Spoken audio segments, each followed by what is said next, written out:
ప్రభునందు ప్రియ పరిశుద్ధ దేవుని కుమారులారా, దేవుని కుమార్తెలారా, యేసుక్రీస్తు హెచ్చింపు నామంలో మీ అందరికీ వందనాలు. అలాగే దేవునికి స్తోత్రాలు.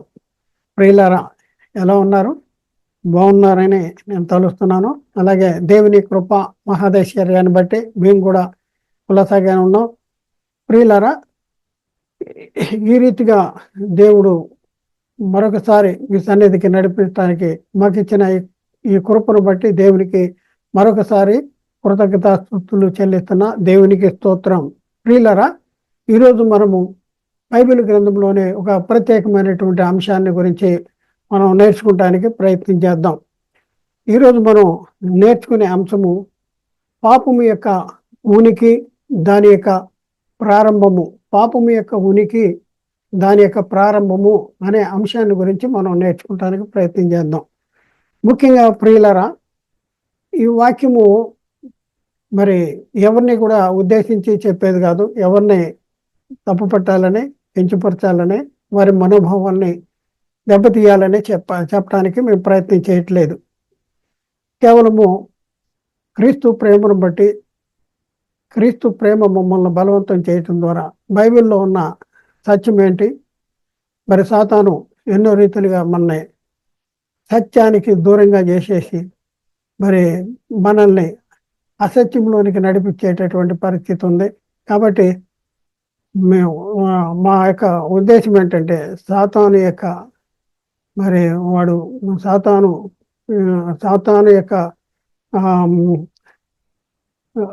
సాతాను వేసినటువంటి ఈ పునాదుల్ని పెళ్లగించి మరి సత్యాన్ని తెలియపరచడానికే మేము ఈ ప్రయత్నం చేస్తున్నాం. కాబట్టి ఆలోచించండి, అర్థం చేసుకోండి, సత్యాన్ని గ్రహించడానికి ప్రయత్నం చేయండి. ముందుగా మేము విన్నది బోధకి తప్పుగా చెప్తున్నారు అనేసి ఆలోచన చేయకుండా చెప్పబడింది గ్రహించడానికి ప్రయత్నం చేయండి. ప్రియులారా, పాపం యొక్క ఉనికి, దాని ప్రారంభము అనేసి మనం పరిశీలన చేస్తే నేటి సంఘాల్లో ప్రియులారా అనేక మంది పాపము పాపము పాపము అని చెప్పేటటువంటి పరిస్థితి ఉంది. కానీ మరి పాపము యొక్క అవగాహన, పాపాన్ని గురించినటువంటి అవగాహన వారికి లేదు అనేసి మనకు అగపడుతుంది. ప్రియులరా, మనిషి జన్మతః పాపి అని బోధిస్తున్న వారు కూడా మనిషి జన్మతః పాపి అని బోధిస్తున్న వారికి కూడా పాపాన్ని గురించినటువంటి సంపూర్ణ అవగాహన లేనట్లే మనకు కనపడుతుంది. మరి ముఖ్యంగా జన్మ పాపము లేదు అని చెప్పే వారికి సంపూర్ణ అవగాహన లేదు. అలాగే వింటున్న వారికి కూడా సంపూర్ణ అవగాహన లేదు అనేసి మనకి అర్థమవుతుంది. ఈ ఇద్దరికి పాపాన్ని గురించినటువంటి సంపూర్ణ అవగాహన లేనట్లు మనకి అర్థమవుతుంది. ప్రియులరా, అయితే పాపం యొక్క ఉనికి, దాని ప్రారంభము అనేది మరి ఎప్పుడు జరిగింది, ఎక్కడ జరిగింది, ఏంటి, ఇదంతా మనం తెలుసుకోవాల్సిన అవసరం ఉంది. ప్రాముఖ్యంగా పాపం యొక్క ఉనికి ప్రారంభము ఎక్కడ జరిగిందంటే ఏదైనా తోటలో జరిగింది. పాపానికి మూలము ఏంటి అంటే, పాపానికి మూలము ఆజ్ఞ అతిక్రమణ. పాపానికి మూలం సాతాను కాదు, పాపానికి మూలం మరేదో కాదు. పాపానికి మూలం ఏంటంటే ఆజ్ఞ అతిక్రమణ. పాపము ఆరోపించబడటానికి కారణం ఏంటంటే, పాపము ఎందుకు ఆరోపించబడుతుంది అంటే, పాపము ఎప్పుడు ఆరోపించబడుద్ది, ఎందుకు ఆరోపించబడుద్ది, ఎవరి మీద ఆరోపించబడుద్ది అంటే, పాపము ఆజ్ఞ అతిక్రమణే పాపము. పాపములో వచ్చి జీతము మరణము. కాబట్టి ఎవరైతే దేవుని ఆజ్ఞను అతిక్రమిస్తున్నారో వారి మీద మరణము అనేది ఏలేటటువంటి పరిస్థితి. పాపం వల్ల వచ్చి జీతం మరణం అంటే చాలామంది అమాయకులు పాపం వల్ల వచ్చి జీతము శరీర మరణము అనేసి అనుకుంటున్నారు. దేవుడు ఈ ఫలము తినదినమని నువ్వు నిశ్చయంగా చనిపోతావు అని చెప్పింది శరీర మరణాన్ని గురించి కాదు, ఆత్మ సంబంధమైన మరణాన్ని గురించి చెప్పాడు. ఆత్మ సంబంధమైన మరణం అంటే దేవుడైన ఆత్మకు మరణమైన ఆత్మకు కలిగే ఎడబాటునే ఆత్మ సంబంధమైన మరణము అంటారు. ఈ ఫలము తినదినమును అంటే నా ఆజ్ఞను, నా చిత్తాన్ని, నా ఇష్టాన్ని ఎప్పుడైతే నువ్వు అతిక్రమిస్తావో, మేరతావో, నీకు నాకు చాలా ఎడబాటు అనేది కలుగుద్ది అంటాడు. అందుకని లేఖనాల్లో కూడా మీ పాపములు దేవునికి మీకు మధ్యలో ఉన్నాయి మీరు మీ మనం ఆలకించట్లేదు అనేసి లేఖనాల్లో కూడా మనం చూస్తూ ఉంటాం. కాబట్టి ప్రియులరా, మరి పాపము ఆజ్ఞాతిక్రమణ పాపము అనేసి మనం తెలుసుకున్నాం. మరి ఇంకా మనం చూసుకుంటే పాపము ఎలా వచ్చింది లోకంలోనికి పాపం ఎలా వచ్చింది అనేసి మనం పరిశీలన చేస్తే రోమపత్రికలో 5వ అధ్యాయంలో 12వ వచనంలో మనం చదువుకుంటే, ఒక మనిషిని ద్వారా పాపము ద్వారా మరణమును లోకములోనికి ఎలాగో ప్రవేశించను అనేసి అక్కడ రాయబడింది. లోకములోనికి ఏం ప్రవేశించిందంట? ఒక మనిషిని ద్వారా పాపము అంట. ఒక మనిషిని ద్వారా పాపము ద్వారా మరణము లోకంలోనికి వచ్చిందంట. అర్థం చేసుకుంటానికి ప్రయత్నం చేయండి. ఇక్కడ మనిషి ద్వారా పాపము ద్వారా మరణము లోకంలోనికి వచ్చింది అంటే, మరణము లోకంలోనికి వచ్చింది పాపము వలన వచ్చే జీవితము మరణము అనేది శరీర సంబంధమైన మరణం కాదు. అది మీ మైండ్లోంచి ఇప్పుడే తీసేసేయండి. ఎప్పుడైతే ఆజ్ఞను అతిక్రమించాడో, ఆజ్ఞ అతిక్రమించిన తర్వాత దేవుడు శరీరానికి తీర్పు తీర్చాడు. నువ్వు మన్ను కనుక మన్ను అయిపోతావు. అది సెకండరీ, తర్వాత చెప్పింది. పాపం వల్ల వచ్చే జీతము శరీర సంబంధమైన మరణమనే ఎంత అమాయకపు జీవితాన్ని జీవిస్తున్నారు. అదే బోధ అమాయకులైనటువంటి క్రైస్తవులకి చెప్తూ ఉన్నారు. క్రైస్తవుల్ని దారి తప్పిస్తూ ఉన్నారు. ఒకసారి ఆలోచన చేసుకోవాల్సిన అవసరం ఉంది. అర్థం చేసుకుంటానికి ప్రయత్నం చేయండి. పాపం యొక్క ఉనికి ఎక్కడ? పాపం యొక్క ఉనికి అనేది ఎక్కడ ప్రారంభమైంది అంటే, పాపానికి మూలం ఏంటంటే, పాపము ఆరోపించబడటానికి కారణం ఏంటి? ఇది ఈరోజు మనం తెలుసుకుంటానికి ప్రయత్నం చేద్దాం ప్రియులరా, ప్రయత్నం చేద్దాం. అయితే పాపము యొక్క ఉనికి, పాపము లోకంలోనికి ఎలా ప్రవేశించింది అనే దానికి మనం ఇప్పుడు చూసుకున్నాం. ఒక మనిషిని ద్వారా పాపం ద్వారా మరణము లోకంలోనికి వచ్చింది అనేసి. అయితే పాపాన్ని గురించి అందరూ చెప్తున్నటువంటి సంగతి ఏంటంటే, ప్రియులారా ఒకసారి ఆలోచించండి. అందరూ చెప్తుంది ఏంటంటే, ఆదాము మంచి చెడ్డల ఫలము తిన్న తర్వాత నుండి లెక్క వేస్తూ ఉన్నారు. ఆదాము దగ్గరికి అపవాది వచ్చేసి ఆదాము శరీరంలో పాపాన్ని ఇంజెక్ట్ చేశాడంట, గుచ్చాడంట, పాపాన్ని గుచ్చాడంట. అప్పటి నుంచి పుట్టిన పిల్లలందరూ కూడా పాపులుగా పుడుతున్నారు. అప్పటి నుంచి పుట్టే పిల్లలందరూ కూడా పాపము చేయకపోయినా కూడా పాపులుగా పుడుతున్నారు అనేసి చెప్తున్నటువంటి పరిస్థితి మనం చూస్తూ ఉన్నాం. పాపము చేయకపోయినా పాపులుగానే పుడుతున్నారు. మనిషి జన్మతః పాపి అని చెప్పేటటువంటి పరిస్థితి నేటి క్రైస్తవ సమాజంలో మనం చూస్తూ ఉన్నాం. అవునంటారా కాదంటారా? ఒకసారి మనిషి జన్మతః పాపి అని నమ్మేవాళ్ళు ఎంతమంది ఉన్నారు? మనిషి జన్మతః పాపి అనేది నమ్ముతున్నటువంటి వాళ్ళు మనం చూస్తుంటే చాలామంది ఉన్నారు. మనిషి జన్మతః పాపి పాపి పాపి పాపి, మేము పాపం చేయకపోయినా ఆదాము చేసిన పాపమే మాకు సంక్రమిస్తుంది అనేసి, మేము పాపులమే కదా అనేది ఇంకా పాప జీవితంలో కొనసాగేటటువంటి పరిస్థితి మనం చూస్తూ ఉన్నాం ప్రియులరా. అయితే పాపం యొక్క ఉనికి, దాని ప్రారంభము అనేసి మనం ఇప్పుడు నేర్చుకుందాం. ప్రియులరా ఒకసారి ఆలోచించండి.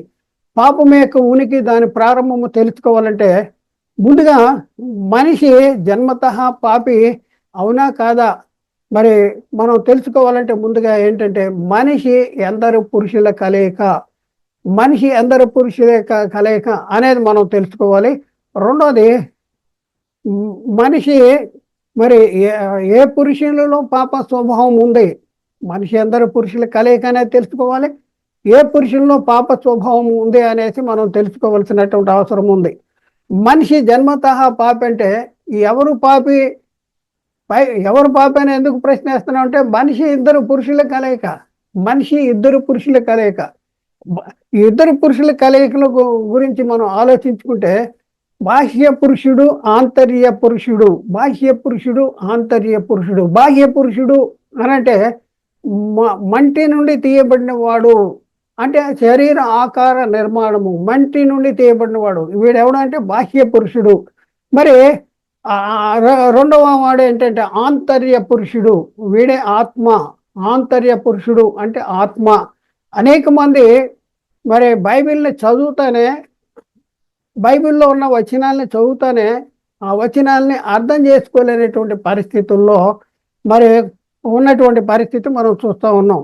ప్రియులారా, మనిషి బైబిల్ ఇద్దరు పురుషుల కలయిక కంటే చాలామంది అమాయకులు మనిషి ముగ్గురు పురుషుల కలయిక అనేసి అపోహపడుతున్నటువంటి పరిస్థితి ఉంది. ఎందుకంటే ఆ లేఖ వాళ్ళు అనుకుంటున్న లేఖనాన్ని వీళ్ళు చదివి దాన్ని అపార్థం చేసుకుంటాం వలన అలాంటి పరిస్థితుల్లోనికి వాళ్ళు దిగిపోయారు. అలాంటి పరిస్థితుల్లో ఉన్నారు. బైబిల్ ఏం చెప్తుంది అనే మనం పరిశీలన చేస్తే, బైబిల్ని మనం ప్రశ్నిస్తే బైబిల్ చెప్తుంది ఏంటంటే, బైబిల్ ఇద్దరు పురుషుల కలయిక అనేసి బైబిల్ చెప్తున్నటువంటి పరిస్థితి మనం చూస్తూ ఉన్నాం.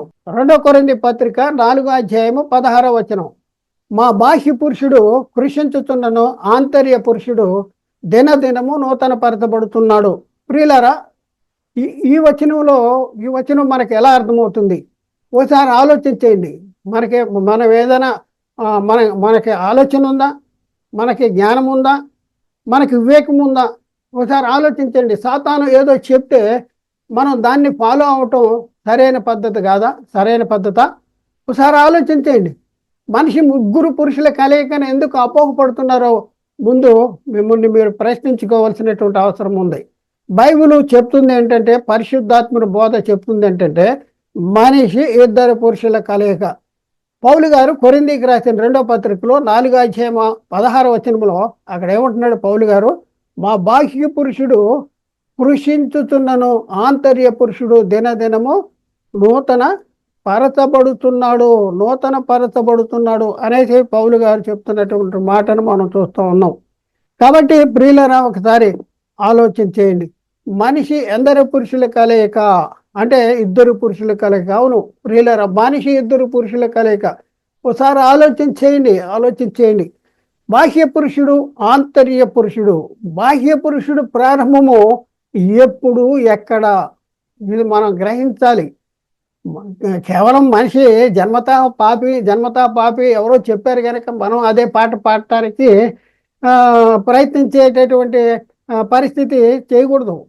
పరిశీలన చేయాలి. మనకు కూడా జ్ఞానం ఉంది, వివేకం ఉంది, ఆలోచన ఉంది. ఇవన్నీ దేవుడు మనకు పెట్టాడు. సాతాను ఏదో క్రైస్తవ సమాజంలో అసత్యాన్ని ప్రవేశపెట్టేస్తే మనం కూడా దాన్నే మరి అదే పాట పాడటం అనేది మరి దేవునికి వ్యతిరేకమైనటువంటి పరిస్థితి. అయితే ప్రియులరా, బాహ్య పురుషుని ప్రారంభం ఎప్పుడు? మరి బాహ్య పురుషుని ప్రారంభం అనేది ఎలా జరిగింది? అలాగే ఆంతర్య పురుషుని ప్రారంభం ఎప్పుడు? ఈ ఆంతర్య పురుషుని ప్రారంభం అనేది ఎప్పుడు జరిగింది, ఎలా జరిగింది? ఇవి మనం తెలుసుకోవాల్సినటువంటి అవసరం ఉంది.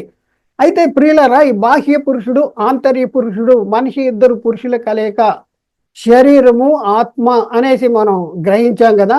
అయితే పాప స్వభావము అనేది దేనిలో ఉంది? మన ప్రియులు అనుకుంటున్నారు కదా, మనిషి జన్మతా పాపి అనేసి అపోహపడుతున్నారు కదా. అయితే బైబిల్ చెప్తున్నటువంటి సంగతి మనం వింటే అద్భుతంగా మనకి అర్థమవుద్ది. అయితే ప్రియులరా, మనిషి ఇద్దరు పురుషుల కలయిక, బాహ్య పురుషుడు, ఆంతర్య పురుషుడు. అయితే ఈ ఇద్దరు పురుషుల్లో పాప స్వభావము అనేది దేనిలో ఉంది అనేది మనం ఒకసారి ఆలోచించండి. బాహ్య పురుషుల్లో పాప స్వభావం అనేది బాహ్య పురుషుల్లో ఉందా, లేకపోతే ఆంతర్య పురుషుల్లో ఉందా? జాగ్రత్తగా ఆలోచించండి. పాప స్వభావం అనేది ఎవరిలో ఉందంటే బాహ్య పురుషుల్లో ఉంది. కాబట్టి ప్రియులారా, ఒకసారి వస్తుంది. అయితే బాహ్య పురుషుల్లో ఉంది అనేది మనం తెలుసుకోవాలంటే ముందుగా నేను అంటే ఎవరు అనేది మనం గ్రహించాలి. ఇద్దరు పురుషుల్లో నేను అంటే ఎవరు? పాప స్వభావం బాహ్య పురుషుల్లో ఉంది అనేసి బైబిల్ చెప్తుంది. దాన్ని మనం ఇప్పుడే నేర్చుకుందాం. అంతకంటే ముందుగా నేను అంటే ఎవరు? నేను అంటే బాహ్య పురుషుడా లేక ఆంతర్య పురుషుడా? మీరందరూ మరి ఆలోచన ఉంది కదా, తెలివి ఉంది కదా, జ్ఞానం ఉంది కదా. మరి బాహ్య పురుషుడు అంటే ఎవరు? అంటే బాహ్య పురుషుడు అంటే శరీరము. ప్రియులారా, ఒకసారి ఆలోచించండి. ఇక్కడ మనం చూస్తే నేను అంటే ఎవరు? నేను అంటే బాహ్య పురుషుడా లేక ఆంతర్య పురుషుడా? మీ అందరికీ తెలుసు కదా, మనిషి ఇద్దరు పురుషుల కలయికని ఇప్పుడే చెప్పాం కదా. అయితే ఈ ఇద్దరు పురుషుల్లో బాహ్య పురుషుడు, ఆంతర్య పురుషుడు ఎవరు, ఆంతర్య పురుషుడు ఎవరు అనేది మనం తెలుసుకోవాలంటే మనం కొన్ని సంగతులు మనం నేర్చుకున్నాం. అయితే ఈ ఇద్దరు పురుషుల్లో నేను అంటే ఎవరు, నేను అనేది ఎవరు, నేను అనేది ఎవరంటే నేను అనేది ఎవరంటే ఆంతర్య పురుషుడు. మనిషి ఇద్దరు పురుషుల్లో నేను అంటే ఆంతర్య పురుషుడు. నేను మనము అనేది ఆంతర్య పురుషుడు. ఒకవేళ మనిషి జన్మత పాపి అంటే పాప స్వభావము ఆంతర్య పురుషుల్లో ఉండాలి. లేకపోతే జన్మించటంలోనే జన్మత ఆంతర్య పురుషుడు పాపిగా పాపి అయి ఉండాలి. కానీ బైబిల్ అలా చెప్పట్లేదు. అయితే ఈ ఆంతర్య పురుషుడు ఎవరు అనేది తెలుసుకోవాలి. చాలామందికి అసలు మనిషి ఇద్దరు పురుషుల కలయిక అనేదే తెలియదు. పెద్ద పెద్ద బోధకులకే మనిషి ముగ్గురు పురుషుల కలయిక, శరీరము ప్రాణము ఆత్మ అని ఉంది కదా అనేసి డింకీ కొడుతున్నారు. అక్కడ పైపెచ్చు వాళ్ళు ఏమంటారు, మీరు బైబిల్ నమ్మరా అంటాడు. బైబిల్ నమ్మరు, బైబిల్నే నమ్ముతున్నాం, మీరు చదివిన వాక్యాన్ని మీరు అపార్థం చేసుకున్నారు అనేసి మేము చెప్తా ఉన్నాం. ఇక్కడ మనం చూస్తే మేము బైబిల్ని నమ్ముతున్నాం. మనిషి ఇద్దరు పురుషుల కలయిక, బాహ్య పురుషుడు ఆంతర్య పురుషుడు, పౌలు పరిశుద్ధాత్మని ద్వారా ప్రకటించినటువంటి సంగతి. అయితే ప్రియులారా, ఇద్దరు పురుషుల్లో నేను అంటే ఎవరు అని అంటే నేను అంటే ఆత్మ అనేసి మనం గ్రహించాలి. నేను అంటే ఆత్మ అనేది ఎలా ఎలా మనం ఎలా అర్థం చేసుకోవాలి అని అంటే, మరి చాలామంది చెప్తా ఉన్న పరిస్థితి ఏంటంటే, ఇది నా తల అంటారు, ఇది నా ముక్కు అంటారు, ఇది నా చెయ్యి అంటారు, ఇది నా ఊళ్ళు అంటారు, నా ఒంట్లో ఏమీ బాగలేదండి అని అంటూ ఉంటారు. ఇంతవరకు బాగానే ఉంది. ఇది నా ఇల్లు అంటాం, ఇది నా కారు అంటాం, ఇది నా నా బైకు అని అంటాం. ప్రైలరా, ఒకసారి ఆలోచింది. ఇది నా కారు అంటే కారు నువ్వు కాదా? ఇది నా ఇల్లు అంటే ఇల్లు నువ్వు కాదా? కాదు కదా. ఆ ఇల్లు నీది, నువ్వే ఇల్లు కాదు. అలాగే ఇది నా తల అంటే తలే నేను కాదు, ఆ తల నాది. మరి నాది నాది నాది అనేసి నా ఒంట్లో ఏం బాగోలేదు అని అంటున్న వాడెవరు అంటే వాడే ఆంతర్య పురుషుడు, వాడే ఆత్మ. వాడే ఆంతర్య పురుషుడు, వాడే ఆత్మ. ప్రియులను ఒకసారి ఆలోచించండి. అయితే ఇద్దరు పురుషుల్లో బాహ్య పురుషుడు ఆంతర్య పురుషుడు, ఇద్దరు పురుషుల్లో మరి ఇద్దరు పురుషుల గురించి మనకి అర్థమైంది కదా. బాహ్య పురుషుడు అంటే శరీరము, ఆంతర్య పురుషుడు అంటే ఆత్మ అనేది మనకు అర్థమైంది. అయితే నేను అంటే ఎవరంటే ఆత్మ, నేనంటే ఎవరు అంటే ఆత్మ. ఇప్పుడు మనిషి జన్మతః పాపి అంటే పుట్టుకతోనే ఆత్మ పాపముతో కూడిందిగా ఉండాలి అని మీరు చెప్పేదానికి అర్థం. పుట్టుకతోనే ఆత్మ పరిశుద్ధంగా పాప స్వభావం కలిగి ఉంటుందా? ఒకసారి చేస్తే అలా లేదు. బైబిల్ అలా చెప్పట్లేదు. మనిషి ఇద్దరు పురుషుల కలయికలో ఎవరిలో పాప స్వభావం ఉంది, ఇది మనం నేర్చుకోవటానికి ప్రయత్నం చేద్దాం. మనిషి ఇద్దరు పురుషుల కలయికలో పాప స్వభావం అనేది ఎవరిలో ఉంది, ఇది మనం నేర్చుకోవటానికి ప్రయత్నం. పాప స్వభావం అనేది బాహ్య పురుషుల్లో ఉంది. అయితే ఈ బాహ్య పురుషుల్లో ఈ పాప స్వభావం అనేది ఎందుకు ఉంది, అది కూడా మనం నేర్చుకున్నాం. అయితే ఆంతర్య పురుషుల గురించి మనం ఆలోచించుకుంటే, మరి ఆంతర్య పురుషుల్లో పాప స్వభావం ఉందా అంటే ఆంతర్య పురుషుల్లో పాప స్వభావం ఉండేటటువంటి పరిస్థితి లేదు. ఎందుకు లేదు, దాన్ని మనం ఇప్పుడు నేర్చుకోవటానికి ప్రయత్నం చేద్దాం. ఆంతర్య పురుషుడు లేక ఆత్మ, దేవుళ్ళలోంచి విడిపోయిన ఆత్మ, ఈ ఆత్మ యొక్క స్వభావం ఏంటి, ఈ ఆత్మ యొక్క స్వభావం ఏంటి, దీన్ని మనం నేర్చుకోవటానికి ప్రయత్నం చేద్దాం. ప్రియులరా, ఈ మట్టి భూమిలోనికి ఈ ఆత్మ, ఈ జీవవాయువు రాకమునుపు ఎక్కడ ఉండేది? ఆత్మ ఎక్కడ ఉండేది? మట్టి భూమిలోనికి ఈ ఆత్మ మరి గాలిలోంచి వచ్చిందా? కాదు కదా, గాలిలోంచి రాలేదు. మరి ఎక్కడి నుంచి వచ్చింది? ఒకప్పుడు ఎక్కడుండేది? ఒకప్పుడు ఏమై ఉండేది?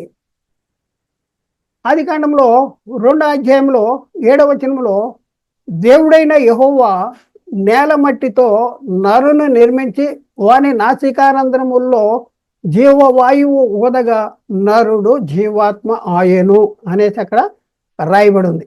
ప్రియులారా, ఒకసారి ఆలోచించండి. ఈ మట్టి బొమ్మను చేశాడు దేవుడు.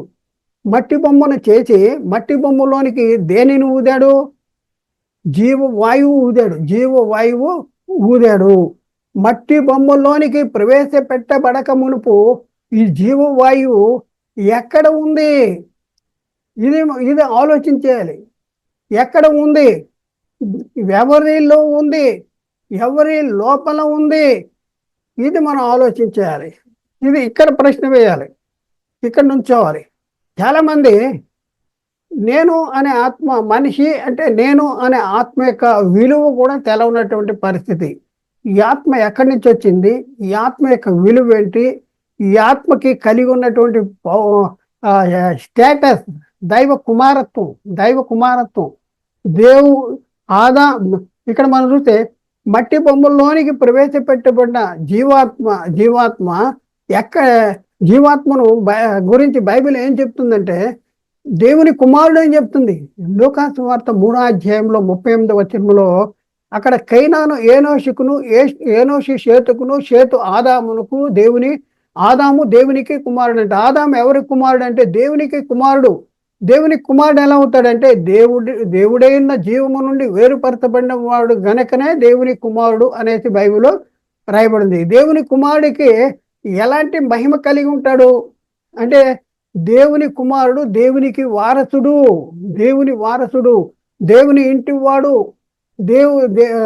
దేవుడు కలిగి ఉన్నటువంటి సమస్తానికి వారసుడు. కాబట్టి ప్రియులారా, ఒకసారి ఆలోచించండి. మన గురించి మనకే అర్థం కావట్లా, నీకు దేవుడి గురించి ఏం అర్థం అవుద్ది? ఒకసారి నీ గురించే నువ్వు ఆలోచించట్లా. ఈ ఆత్మ ఎక్కడి నుంచి వచ్చింది? మట్టి బొమ్మలోనికి రాకమునుపు ఈ ఆత్మ ఎక్కడి నుంచి వచ్చింది? ఎవరిలోంచి వచ్చింది? ఒకప్పుడు ఈ ఆత్మ ఎక్కడ ఉండేది? అప్పుడు ఏమనాలి అని ఇది మనం పరిశీలన చేస్తే గుండె బద్దలైపోతుంది. చాలామందికి నేను పాపిని అనుకునే వాళ్ళకి గుండె బద్దలైపోతుంది. చూడండి ప్రియులారా, ఈ ఆత్మ దేవుడు మట్టి బొమ్మలోనికి ప్రవేశపెట్టబడిన ఈ జీవవాయువు ఎక్కడ ఉండేదంటే దేవునిలో ఉండేది. దేవునిలో ఏమై ఉండేది అంటే దేవుల్లో ఉన్నప్పుడు ఏమనాలి? దాన్ని దేవుడు అనాలి. అంటే ఒకప్పుడు దేవునిలో దేవుడే ఉండగా దేవుల్లోంచి విడిపోయిన జీవవాయువు మట్టి బొమ్మలోనికి ప్రవేశపెట్టబడింది. మరి దేవునిలో ఉండగా ఈ జీవవాయువును ఏమనాలంటే దేవుడు అనాలి. ఒకసారి జీవవాయువును మరి మనమేమంటున్నాం? ఆ జీవవాయువును ఆత్మ అని అంటున్నాం. ఆ ఆత్మనే ఏమంటున్నాం అంటే ఆంతర్య పురుషుడు అనేసి అంటున్నాం. ఈ ఆంతర్య పురుషుని దేవుడు ఏమన్నాడు? ఆదాము అన్నాడు. ప్రియులరా, ఆదాము ఎవరు? దేవుడు ఆదాము అన్నాడు. ఆంతర్య పురుషుడిని ఆదాము అన్నాడు. ఆంతర్య పురుషుడిని ఆదాము అన్నాడా, లేకపోతే బాహ్య పురుషుడిని ఆదాము అన్నాడా? ఎవరు లేనంటే ఎవరు? దేవుళ్ళలోంచి విడిపోయింది ఏంటి? ఆత్మ దేవుళ్ళలోంచి విడిపోయింది. ఆదాము అంటే ఎవరు? ఆదాము అంటే మట్టి బొమ్మ లేక జీవవాయువు, దేవుళ్ళలోంచి విడిపోయిన జీవవాయువు. దేవునిలో నుంచి దేవునిలో ఉండగా దేవునిలో నుంచి దేవుడు మట్టి బొమ్మలోనికి ప్రవేశపెట్టబడింది. మరి మనము అనేటటువంటి వారు. ఒకసారి ఆలోచించండి. నేను గాలి ఊదా. ఈ గాలి ఒకప్పుడు ఎక్కడ ఉంది? నాలో ఉంది. నా నుండి విడిపోయింది, బయటకు వచ్చింది. అలాగే ప్రియులరా, మట్టి బొమ్మలోనికి ప్రవేశపెట్టబడిన జీవవాయువు ఒకప్పుడు ఎక్కడ ఉండేది అంటే దేవునిలో ఉండేది.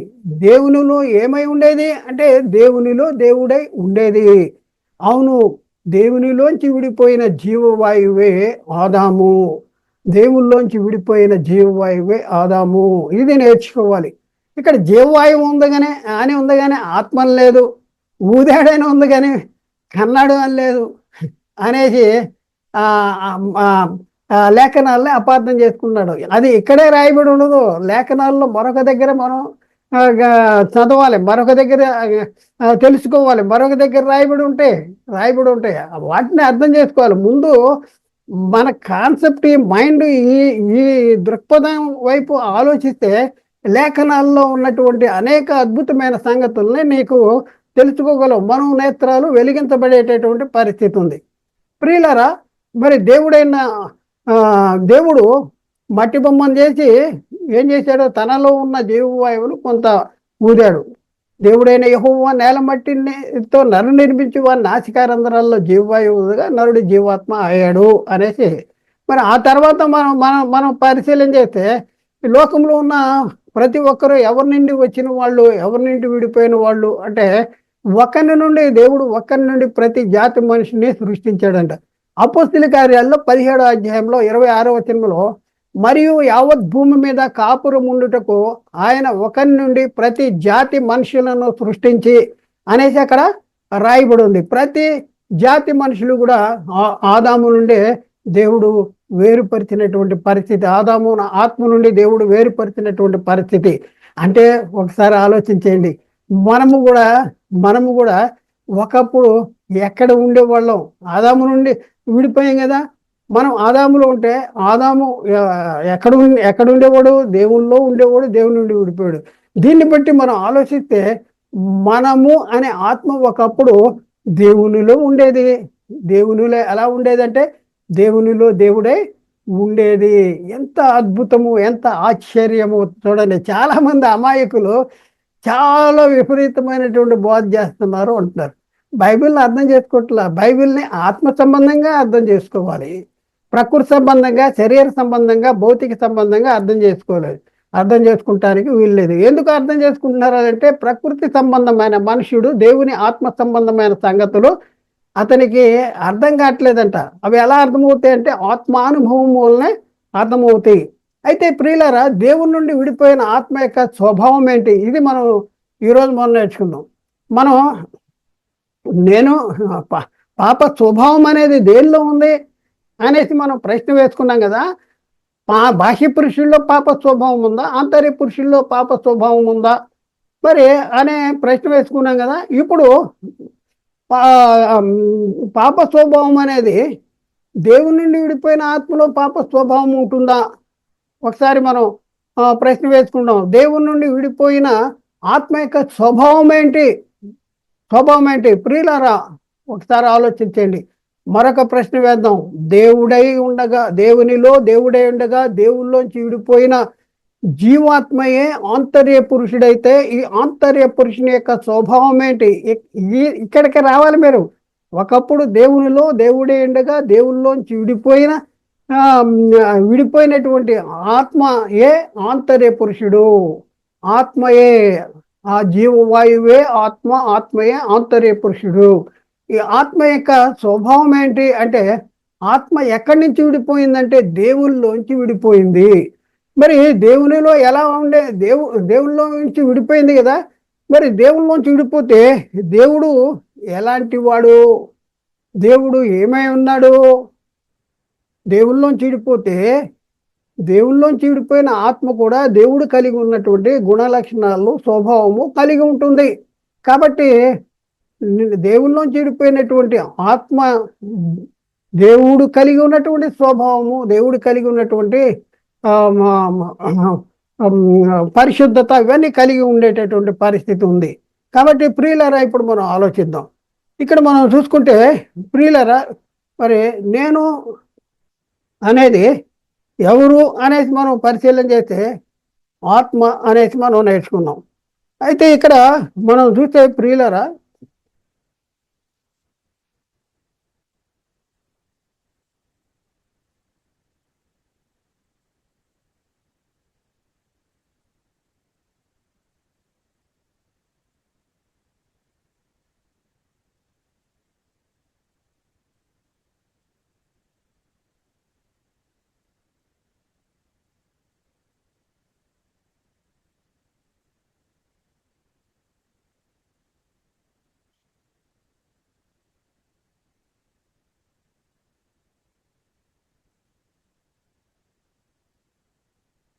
ప్రియులారా, మరొక ప్రశ్న వేద్దాం. దేవునిలో దేవుడే ఉండగా దేవునిలోంచి విడిపోయిన జీవాత్మయే ఆంతర్య పురుషుడు. ఈ ఆంతర్య పురుషుని యొక్క స్వభావం ఏమిటి అంటే, ఆత్మ పాప స్వభావము కలిగినదా అంటే, ఆత్మ ఎక్కడి నుంచి విడిపోయింది? ఆత్మ దేవుల్లోంచి విడిపోయింది. అయితే దేవుల్లోంచి విడిపోయిన ఆత్మ ఎలాంటిదై ఉంటుందంటే, దేవుడు ఎలాంటి వాడో దేవుల్లోంచి విడిపోయిన ఆత్మ కూడా అలాంటి స్వభావము, గుణ లక్షణాలు కలిగి ఉన్నది అనేసి మనం గ్రహించాలి. అయితే దేవుడు ఎలాంటి వాడు? బైబిల్ చెప్తున్న మాట మనం పరిశీలన చేస్తే, దేవుడు అంటాడు, నేను పరిశుద్ధుడిని అంటాడు. దేవుడు పరిశుద్ధుడు. ఎక్కడ రాయబడింది ఆ మాట? పేతురు రాసిన మొదటి పత్రిక 1వ అధ్యాయము 14వ వచనంలో, నేను పరిశుద్ధుడనే ఉన్నాను గనక మీరును పరిశుద్ధులై ఉండుడని వ్రాయబడి ఉన్నది అనేసి అక్కడ రాయబడింది. అలాగే ప్రియులరా, పేతురు రాసిన మొదటి పత్రిక 1వ అధ్యాయము 16వ వచనంలో అక్కడ రాయబడిన మాట ఏంటంటే, మిమ్మల్ని పిలిచిన వాడు పరిశుద్ధుడై ఉన్న ప్రకారము మీరును సమస్త ప్రవర్తన యందు పరిశుద్ధులై ఉండుడి అంటాడు. దేవుడు ఎలాంటి వాడు, మనము కూడా అలా ఉండాలి. ఎందుకంటే దేవుడు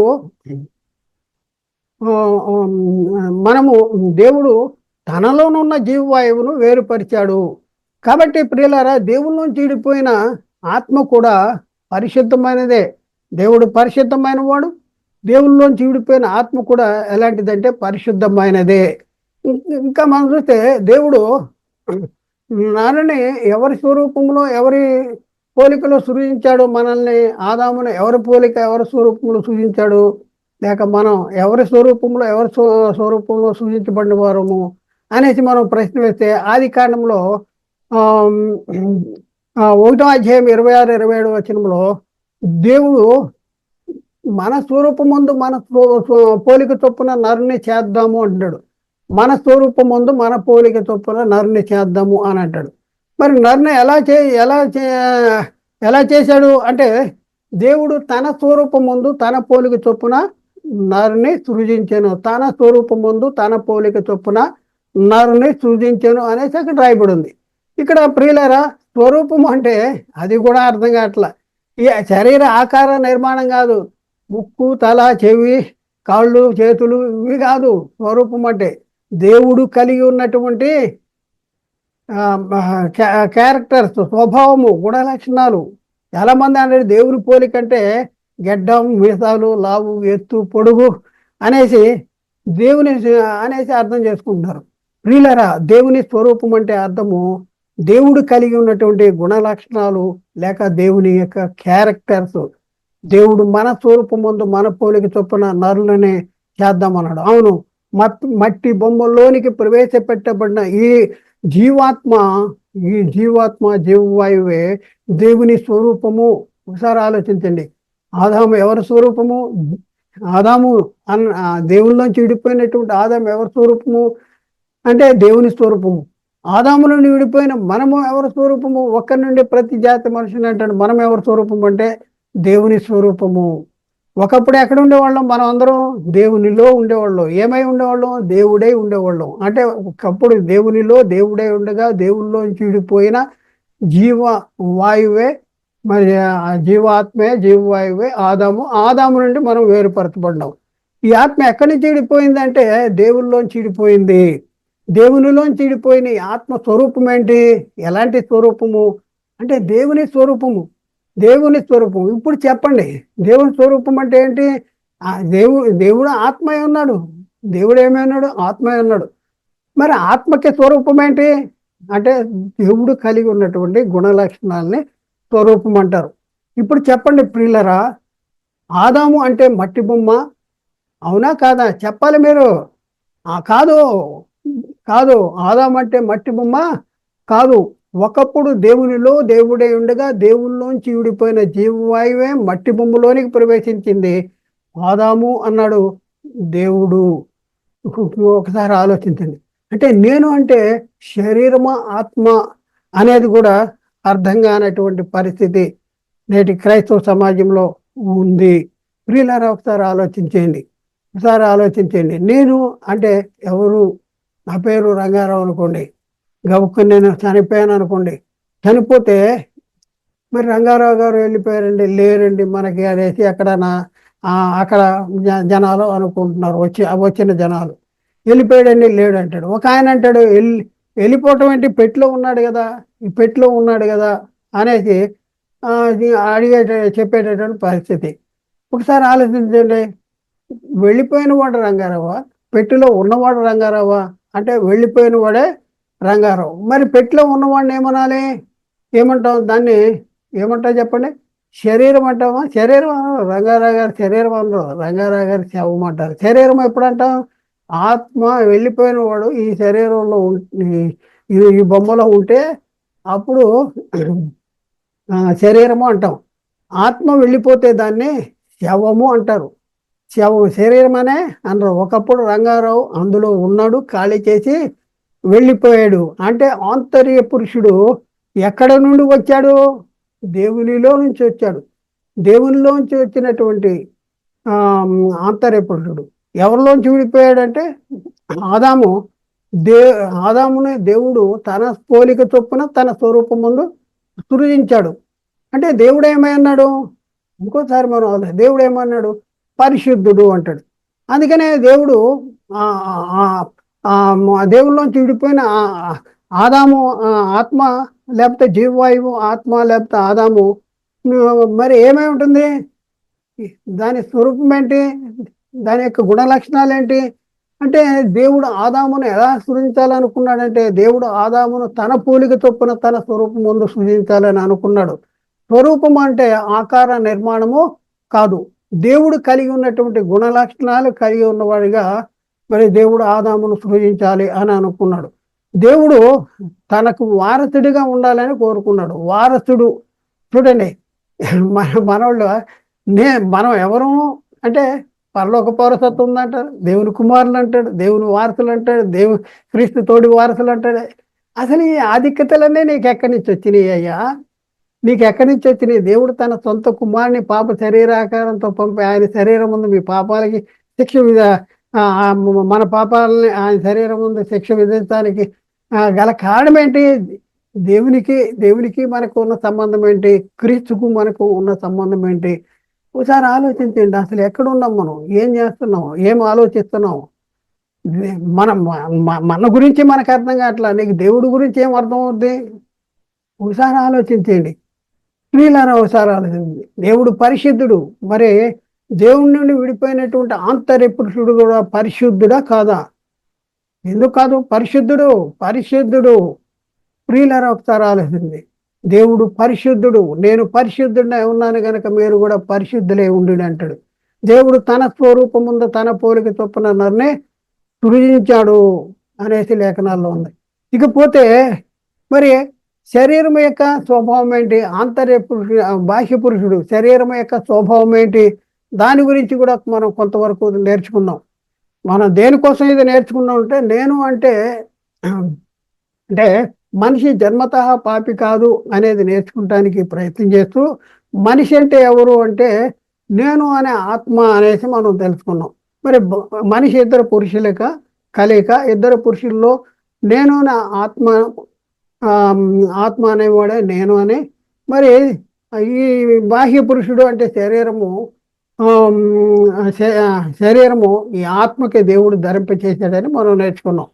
అయితే ఆత్మ పాప స్వభావము లేనిది, ఎందుకంటే దేవుడిలోంచి విడిపోయింది. దేవుడు తన స్వరూపం ముందు సూచించాడు, దేవుని పోలికలు, దేవుని స్వరూపం ముందు దేవుడు పరిశుద్ధుడు. కాబట్టి ప్రియులారా, ఒకసారి ఆలోచన. అయితే శరీరం యొక్క స్వభావం ఏంటి? ఇప్పుడు మనం చూద్దాం. బాహ్య పురుషుని యొక్క స్వభావం అంటే, బాహ్య పురుషుడు అనగా శరీరము. ఈ శరీరం ఎక్కడి నుంచి తీయబడింది? ఈ శరీరం ఎక్కడి నుంచి తీయబడింది అంటే మంటిలోనే తీయబడింది, లేకపోతే ప్రకృతిలో నుండి తీయబడింది ఈ శరీరము.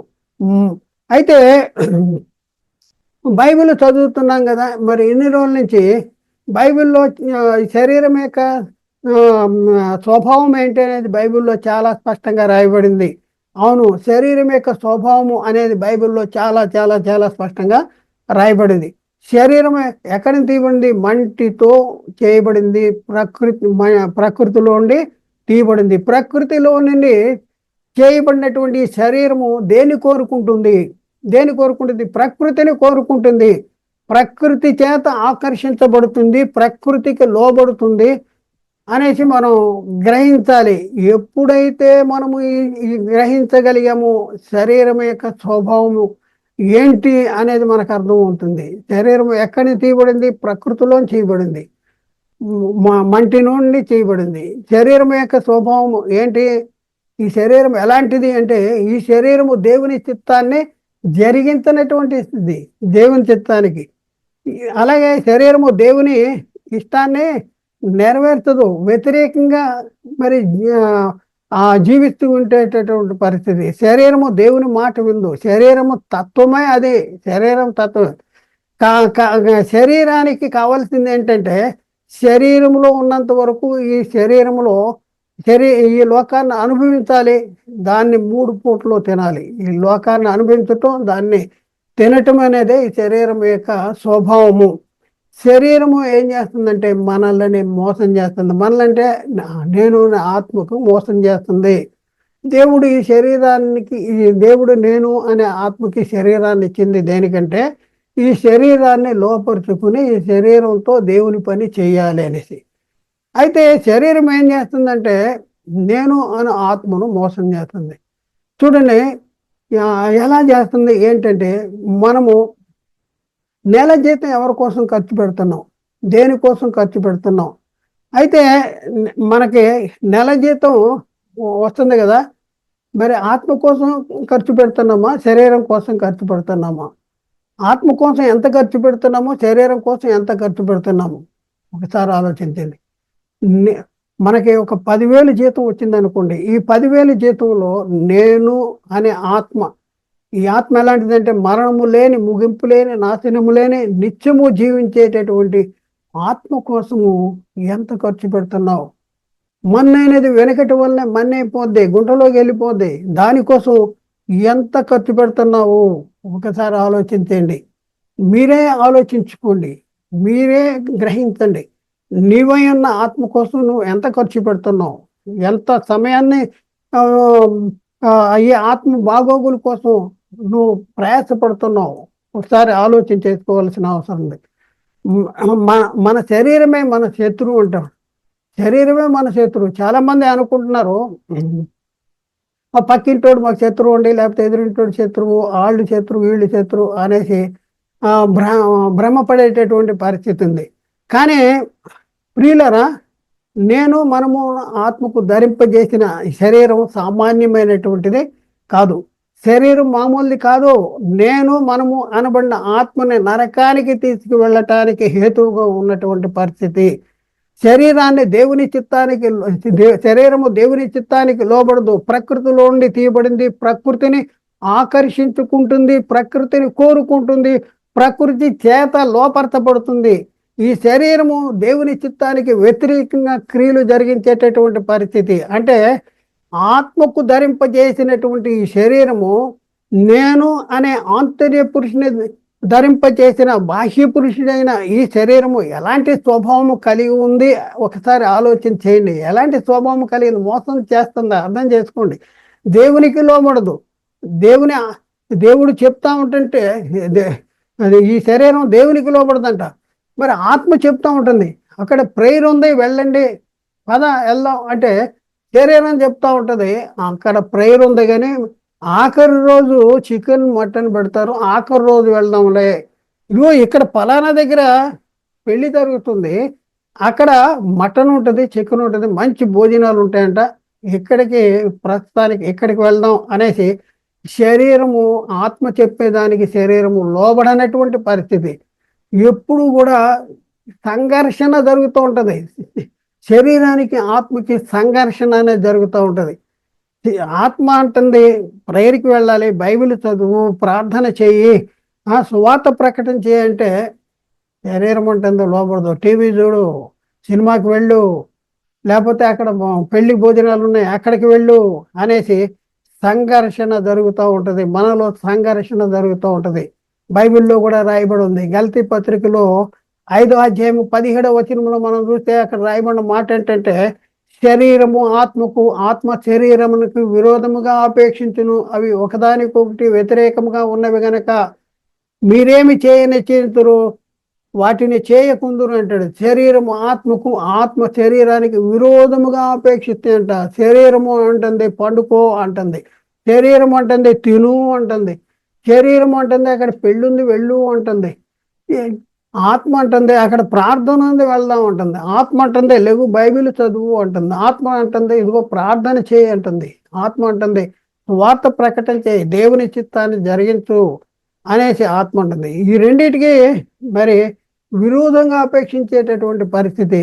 అయితే లేఖనాల్లో ఏం రాయబడిందంటే శరీరానుసారులు శరీర విషయాల మీద మనసుంతురు, ఆత్మానుసారులు ఆత్మ విషయాల మీద మనసుంతురంట.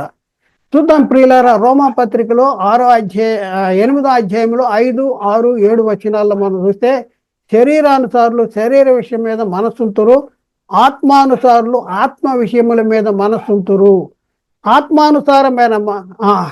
ఆత్మానుసారమైన మనస్సు జీవమును సమాధానమునై ఉన్నది. మరి ఏలైనగా శరీరానుసారమైన మనస్సు దేవునికి విరోధమైనదండి. చూడండి, నేను చెప్పడం కాదు, బైబిల్లో రాయబడింది. శరీరానుసారమైన మనసు దేవునికి విరోధమైనది, అది దేవుని ధర్మశాస్త్రమును, దేవుని చిత్తాన్ని, దేవుని ఆజ్ఞను, దేవుని ధర్మశాస్త్రానికి లోబడదంట. ఎంత మాత్రము లోబడినటువంటి పరిస్థితి ఉంది. నేను అనే ఆత్మకు లేక ఆదాము అనే లేక మట్టి ఆదాము అనే ఆత్మకు ధరింపజేసినటువంటి శరీరము, నేను అనే ఆత్మకు లేక ఆదాము అనే ఆత్మకు దేవుడు ధరింపజేసినటువంటి శరీర స్వభావం ఎలాంటిదంటే పాప స్వభావము కలిగి ఉన్నది. పాప స్వభావం అంటే దేవుని చిత్తానికి లోబడినటువంటి శరీరం ఇది. దేవుడు ఆదాము అనే ఆత్మకు ధరింపజేసిన శరీరంలో ఎప్పటి నుండి పాప స్వభావము కలిగి ఉంది? ఇది చాలా ప్రాముఖ్యము. ఎప్పటి నుండి ఎలాంటి స్వభావము కలిగి ఉంది? ఆజ్ఞ అతిక్రమించిన తర్వాత, ఆజ్ఞ అతిక్రమించడానికి సాతాను వచ్చేసి ఆ శరీరంలో ఇంజెక్ట్ చేశాడంటే, పాపాన్ని ఇంజెక్ట్ చేస్తే అప్పటి నుంచి పాప స్వభావం ఉందా? లేకపోతే ఆదామును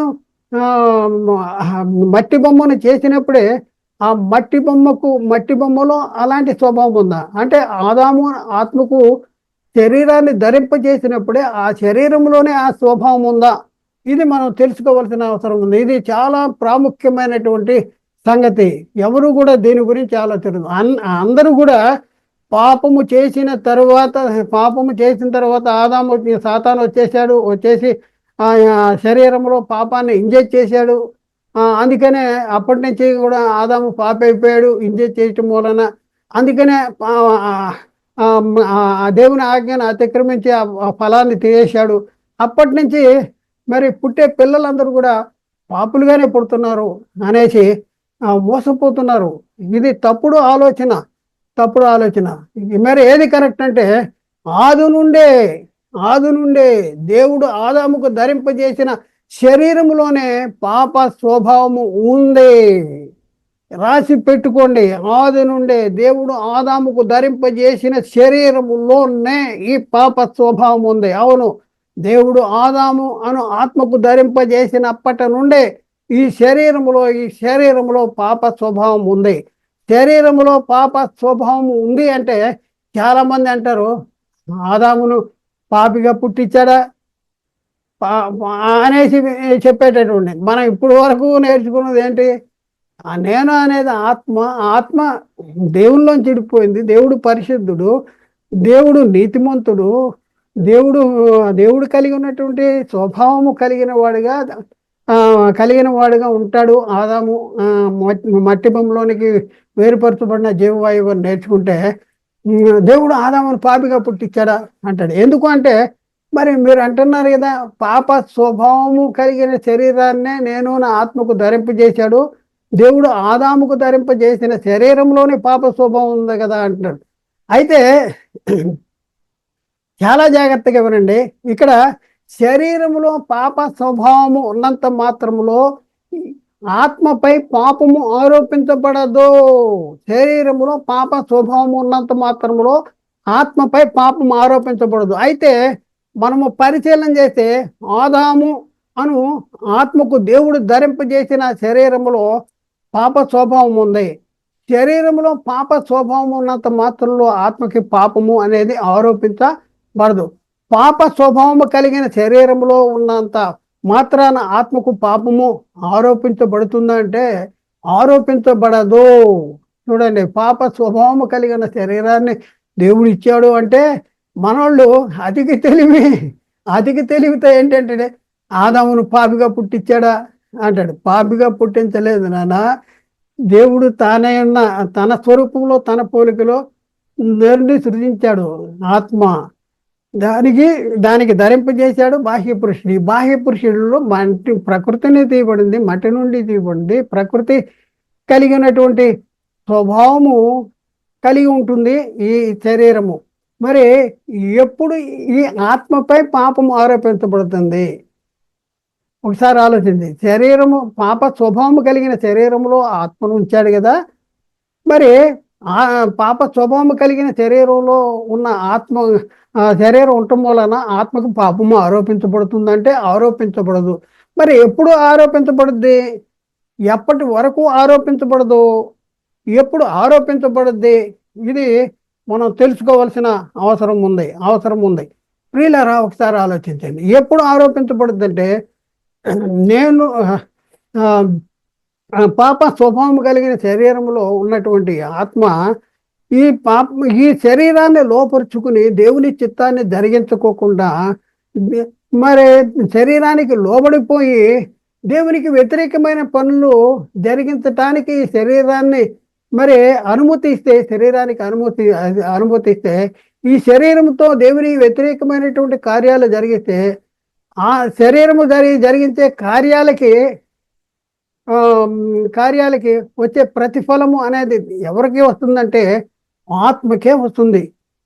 అందుకనే మనం చూస్తే బైబిల్ గ్రంథంలో రాయబడిన మాట ఏంటంటే, రోమాపత్రికలో 3:23లో అక్కడ ఏమని రాయబడింది? ఏ భేదము లేదు, అందరూ పాపము చేసి దేవుడు అనుగ్రహించే మహిమను పొందలేకపోతున్నారు. ఏ భేదము లేదంటాడు. అందరూ పాపము చేసి దేవుడు పాపము చేసి పాపి అవుతున్నాడు. చూడండి, ఎప్పుడు ఆత్మ మీద పాపం ఆరోపించకూడదంటే శరీరంతో పాపం చేస్తాం వలన. అంటే దేవుడు శరీరాన్ని ఇచ్చిన దేనికి? ఈ ఆత్మకి.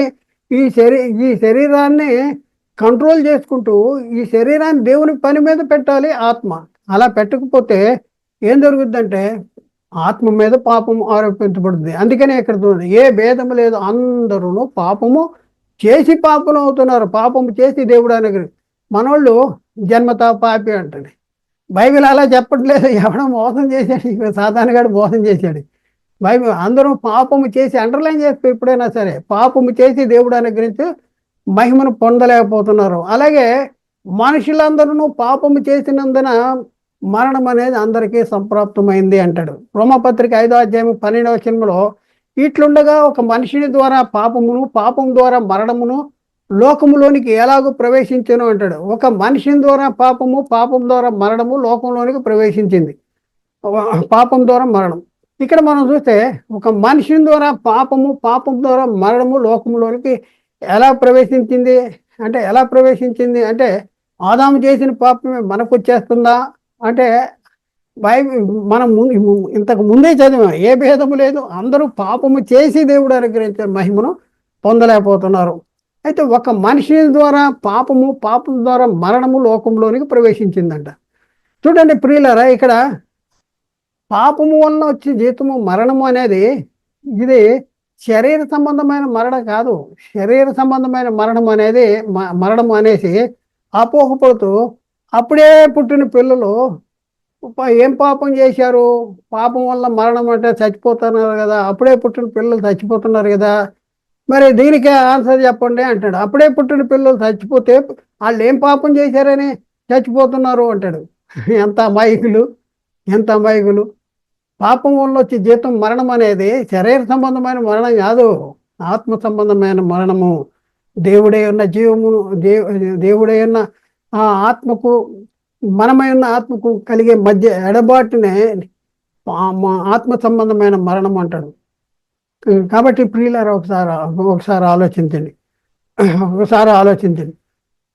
శరీరము శరీరము పాపము చేసిన ఆదాము గురించి మనం ఒకసారి ఆలోచించుకుంటే, ఆదాము ఎప్పుడు పాపిగా తీర్చబడ్డాడు? ఆలోచిస్తున్నారు మరి, మైండ్కి సాతాను ఈ ఆలోచన రానివట్ల. ఆదాము ఎప్పుడు పాపిగా తీర్చబడ్డాడు? పాప స్వభావము కలిగినటువంటి శరీరాన్ని ఆదాము ఆత్మకు ధరింపజేసినా కూడా ఆదాము పాపి కాదు. మరి ఆదాము అనే ఆత్మ మీద పాపం ఎప్పుడు ఆరోపించబడింది అంటే, ఎప్పటి వరకు ఆదాము దేవుని కుమారుడిగా ఉన్నాడు? ఎప్పటి వరకు ఆదాము దేవుని వారసుడిగా ఉన్నాడు? ఎప్పటి వరకు ఆదాము పరలోక పౌరసత్వం కలిగి ఉన్నాడు? నేను నేను అనే ఆత్మకు పాప స్వభావము అనేది లేదు కదా. మరి నేను ఆత్మకు ధరింపజేసిన శరీరంలో పాప స్వభావం ఉంది కదా. మరి పాప స్వభావం ఉన్నంత మాత్రంలో మరి పాపము ఆత్మ మీద ఆరోపించబడద్దా అంటే ఆత్మ మీద ఆరోపించబడదు. మరి ఎప్పటి వరకు దేవుని కుమారుడుగా ఉన్నాడంటే, దేవుని చిత్తానికి లోబడి, దేవుని ఆజ్ఞకు లోబడి, దేవుని ఆజ్ఞను అనుసరించి జీవించినంత వరకు కూడా ఆదాము దేవుని కుమారుడే, ఆదాము పరిశుద్ధుడే, ఆదాము నీతిమంతుడే, ఆదాము దేవునికి వారసుడే. అయితే ఎప్పుడైతే ఆదాము తనకి ఇవ్వబడినటువంటి ఆజ్ఞను అతిక్రమించాడో అప్పుడు ఆత్మ మీద పాపము ఆరోపించబడుతుంది. అవును, ఆదాము అనే ఆత్మకు పాప స్వభావము కలిగి ఉన్నటువంటి శరీరాన్ని ధరింపచేసినా కూడా ఆదాము అనే ఆత్మపై పాపము ఆరోపించబడదు.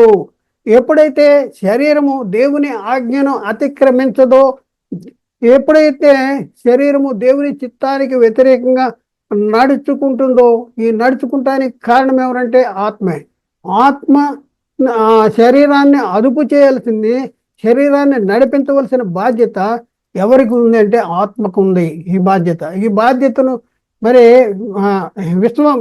విస్మరిస్తే శిక్ష ఎవరికి అంటే ఆత్మకే. అందుకనే ఎప్పుడైతే శరీరము దేవుని ఆజ్ఞను అతిక్రమించిందో అప్పుడే ఆదాము అనే ఆత్మపై పాపము ఆరోపించబడుద్ది. ఇది మనం గుర్తించుకోవాల్సిన.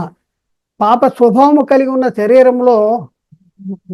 శరీరాన్ని ధరింపజేసినా కూడా మరి ఆత్మకు పాపము ఆరోపించబడద్దా అంటే ఆత్మకు పాపము ఆరోపించబడదు.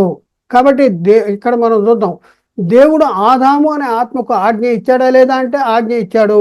ఏంటి ఆజ్ఞ అంటే, మరియు ఆదికాండంలో 2వ అధ్యాయం 16-17 వచనాల్లో, మరియు దేవుడైన యెహోవా ఈ తోటలోనున్న ప్రతి వృక్ష ఫలమును నీవు నిరభ్యంతరంగా తినవచ్చును, అయితే మంచి చెడ్డలను తెలివినిచ్చు వృక్ష ఫలములు తినకూడదు, నీవు వాటిని తినమున నిశ్చయముగా చచ్చెదవు అన్నాడు.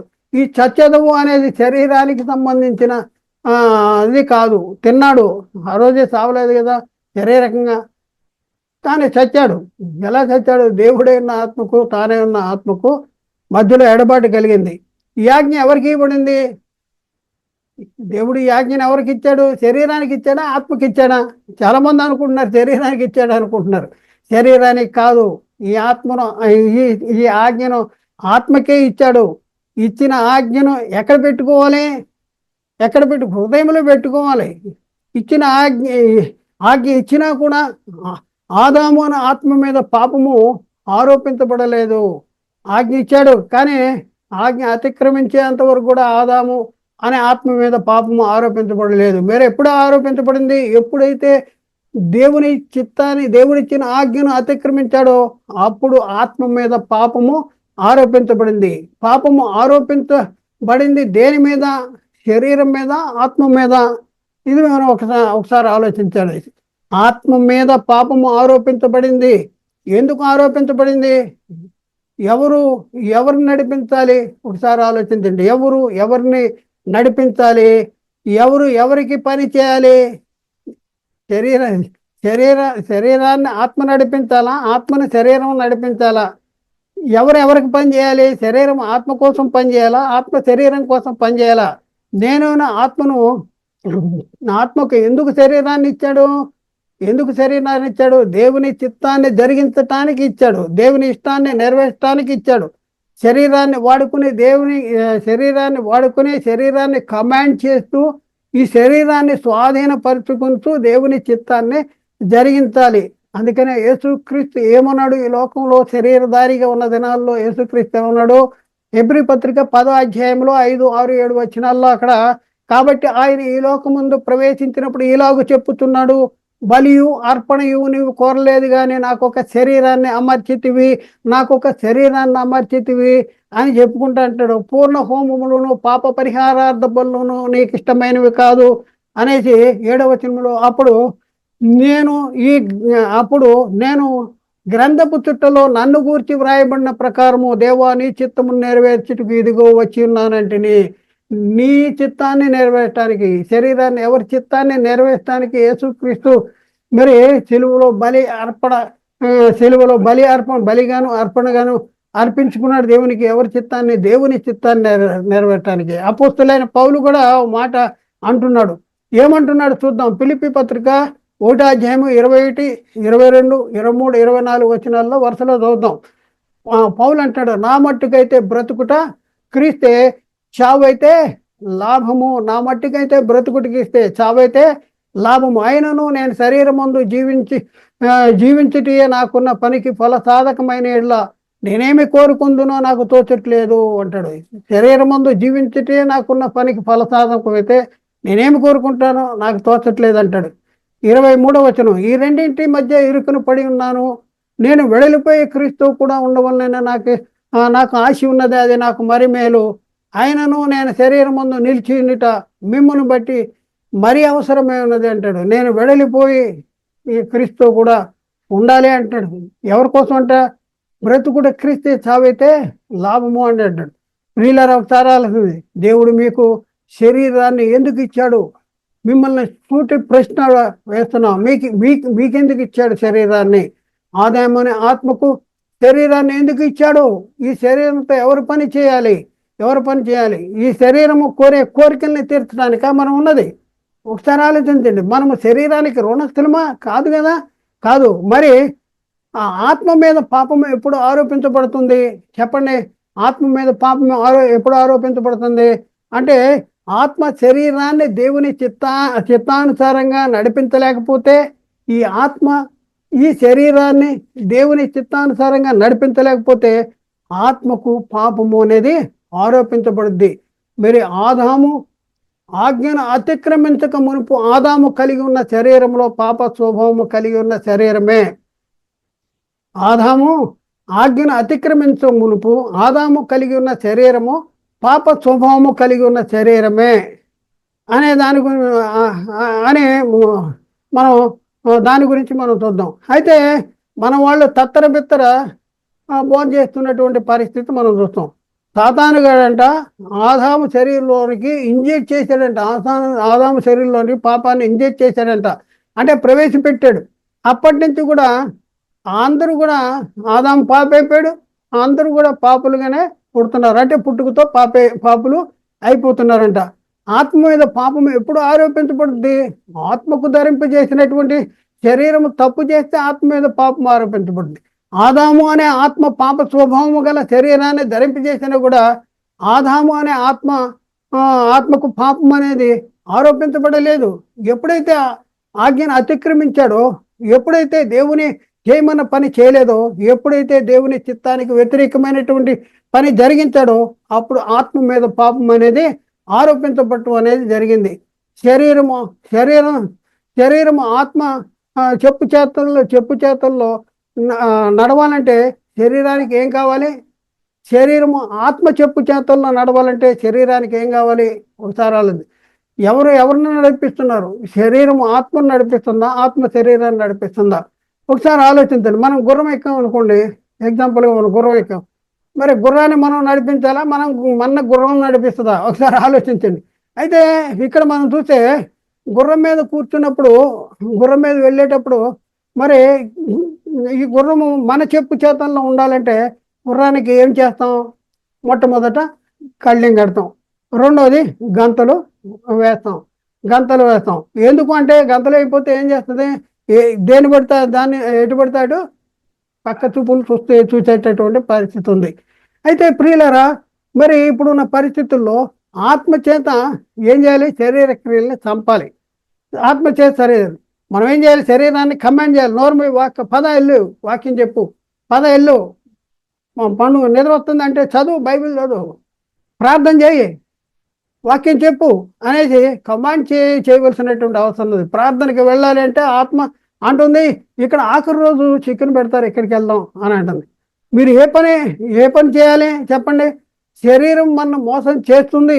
శరీరం సాతాను ఆదామును మోసం చేశాడు, అలాగే మన కూడా మోసం చేసేటటువంటి పరిస్థితి ఉంది. ఆదాము దేవుని ఆజ్ఞను అతిక్రమించిన తర్వాత నుంచి కూడా అందరూ పాపులుగా పుడుతున్నారు అనేటటువంటి బోధ శుద్ధ తప్పు. అందరూ పాపులుగా పుట్టడం కాదు, మనం ఇప్పటి వరకు నేర్చుకుంది పాప స్వభావం ఉంది శరీరంలో. పాప స్వభావం ఉన్నంత మాత్రంలో పాపం అనేది ఆత్మ మీద ఆరోపించబడదు. కాబట్టి మరి ఆ బోధ తప్పు, శుద్ధ తప్పు. ఆ సిద్ధాంతాలు బైబిల్ సిద్ధాంతాలు నేర్చుకోవాల్సిన అవసరం ఉంది. దేవుడు ఆదాముకు ధరింపజేసినటువంటి శరీరంలోనే పాప స్వభావం ఉంది.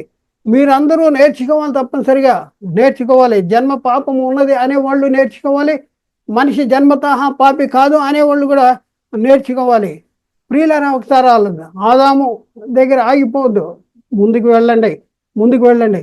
ఆదామును సృజించినప్పుడు దేవుడు ఆదాము అనే నేను నా ఆత్మకు ధరింపజేసిన శరీరము ఎలాంటి శరీరము అనుగ్రహించాడు? ఆదాము అనే ఆత్మకు దేవుడు ధరింపజేసిన శరీరము ఎలాంటి శరీరము?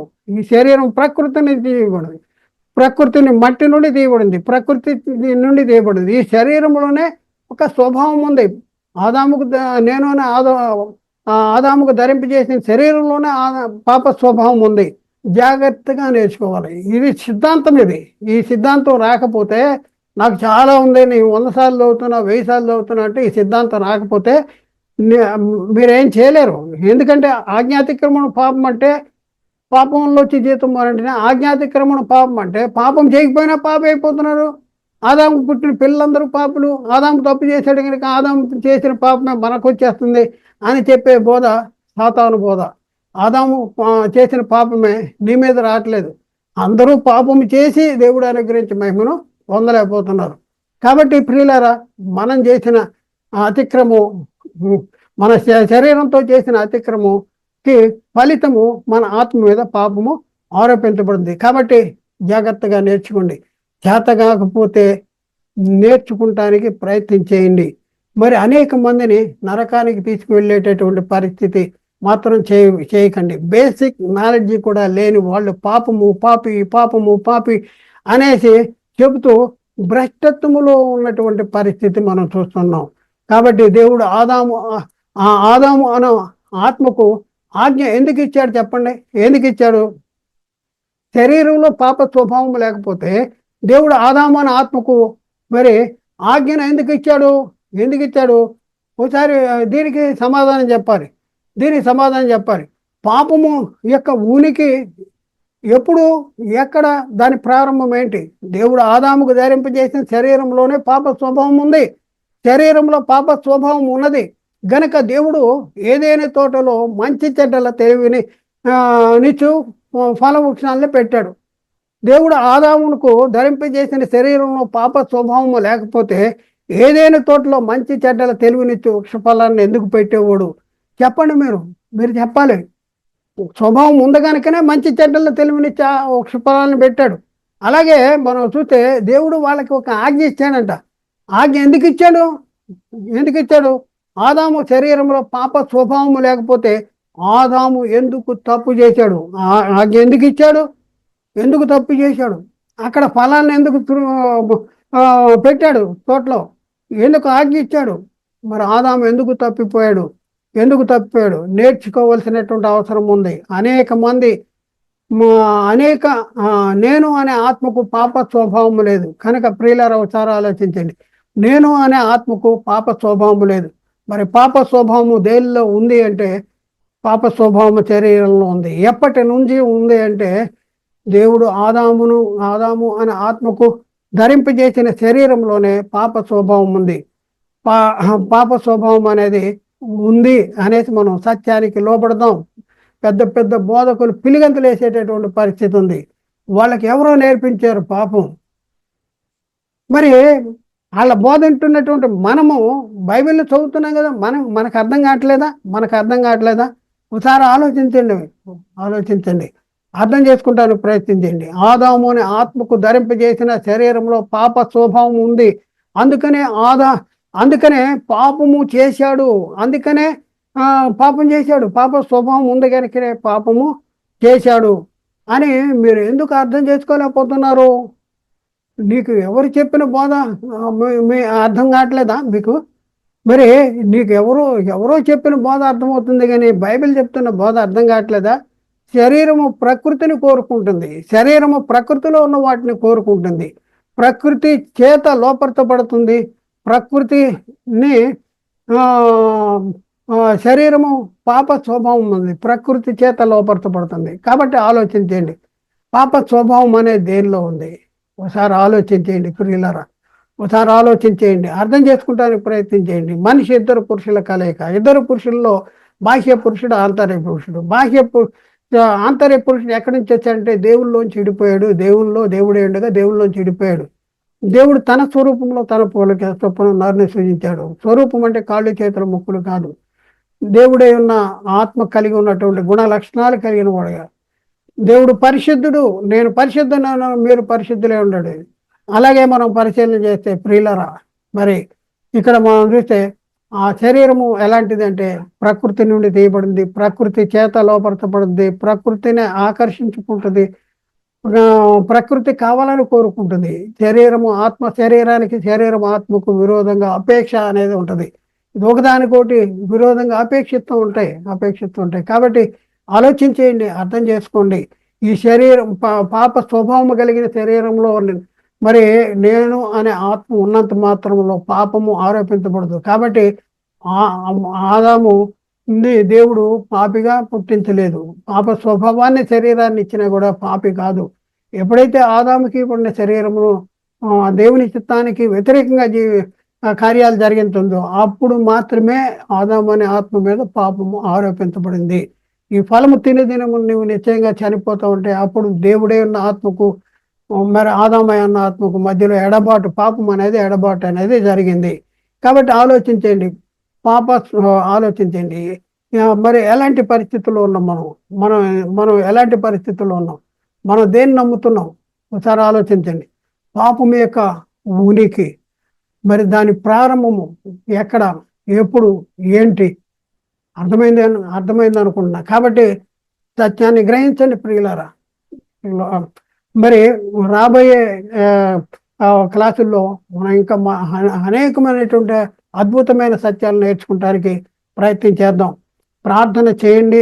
అలాగే వాక్యం మీకు అర్థమైతే దేవునికి స్తోత్రం, అర్థం కాకపోతే అర్థం చేసుకోవడానికి ప్రయత్నం చేయండి.